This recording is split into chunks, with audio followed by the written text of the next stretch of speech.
All right, today's topic. A father's been charged with his son's crimes. That's crazy. In Georgia, after what happened at the high school a few days ago, if you aren't aware, 4 people passed away, many more were wounded when somebody brought AR-15 and blasted folks.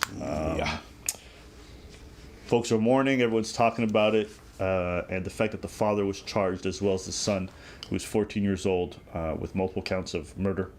Everyone's a bit shocked that the father's charged. And I'll be honest with you, after reading the charges and the details of the father's behavior, the only thing shocking to me is that these things don't happen on the daily in America. That's the only thing shocking to me. I'm not surprised that the father was charged. This isn't the first time. If you guys are aware, I believe in 2021, the Crumleys were charged when their son went up in a school in Michigan and blasted some kids as well over there. And after that happened, the parents were charged. I think they're either serving 10 to 15 years for involuntary manslaughter. And people were like, well, how can you charge a parent for what the kid chose to do? When you read the details, the level of negligence the parents go through, it's almost like giving your kid who's 13 keys to your car, teaching them how to drive, and then giving them a spare key so they can drive, and they're telling you they can't wait to run people over, and you still give them the keys to the car. That's what it's like.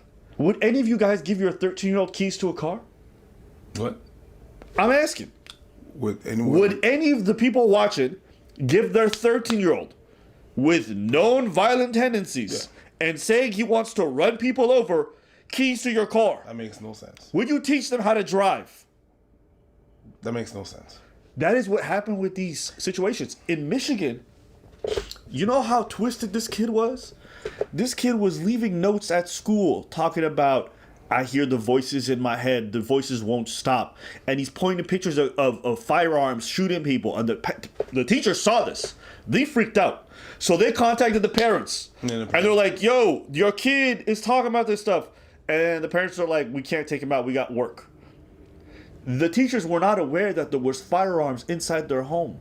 If they'd known, they would have taken precautions according to them. 100%. But the parents just didn't do nothing. Nope. They gave the kid access. They actually bought them guns for holidays, right? And if we take all this thing out of context and we give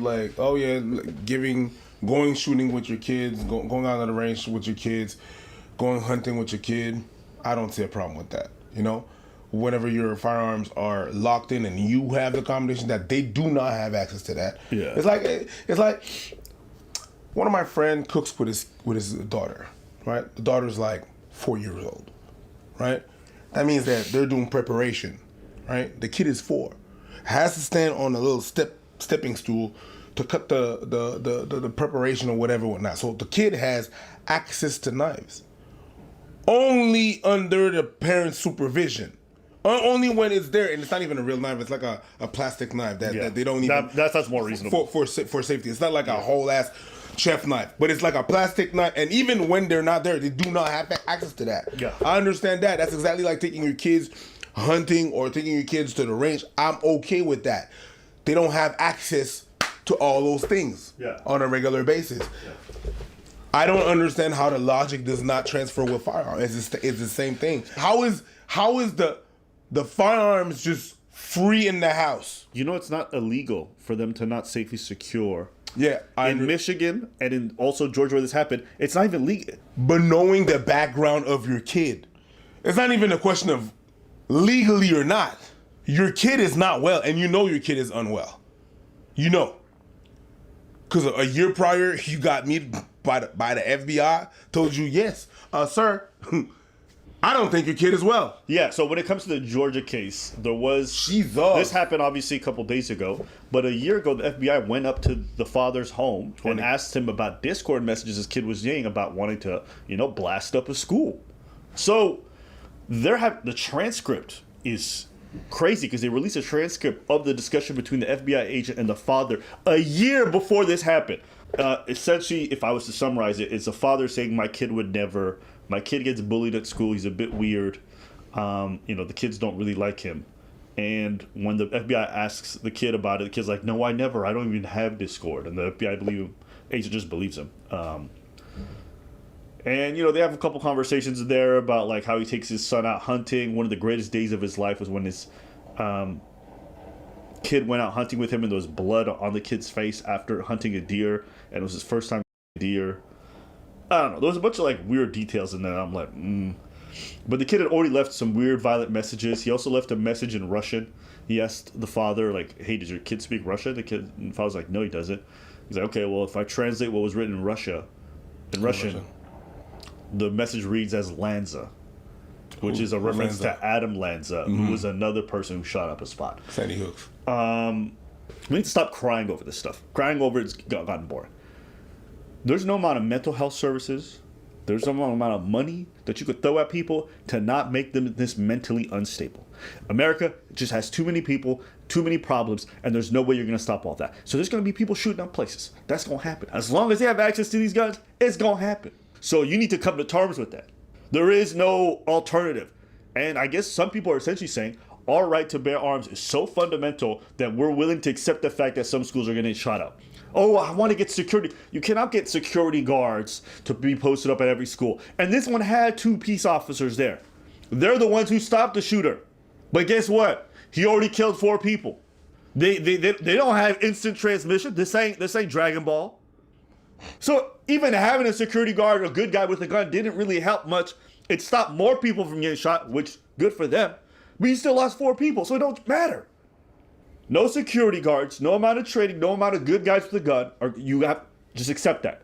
You think that it's more important to bear these arms than to stop a lot of these shootings from happening. So I've dated women, from the States, and we've had long conversations about where we're gonna live.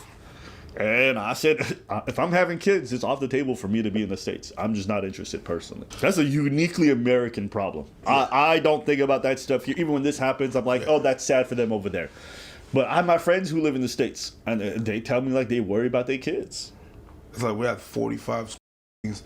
I remember I remember a time where one was just crazy. Remember the Columbine when the first big one that happened. It was like, oh my God. Yeah, I mean that, but they passed laws after that. We're still at 45 right now this year. It's crazy. Yeah. 45 schools. It's crazy. Yeah. We're not done. Every week there's one? Whoa. Yeah. And there's summer. There's like 2 months that we don't have school. Crazy. Bro.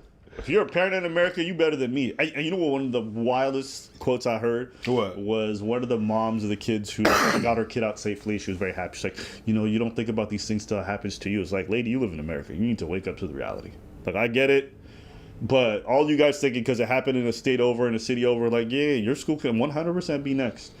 It's very easy to just pick one of these gats up and then drive across state lines. And the way parents think it's a good idea to just gift their kids, like, AR-15 is crazy. It's crazy.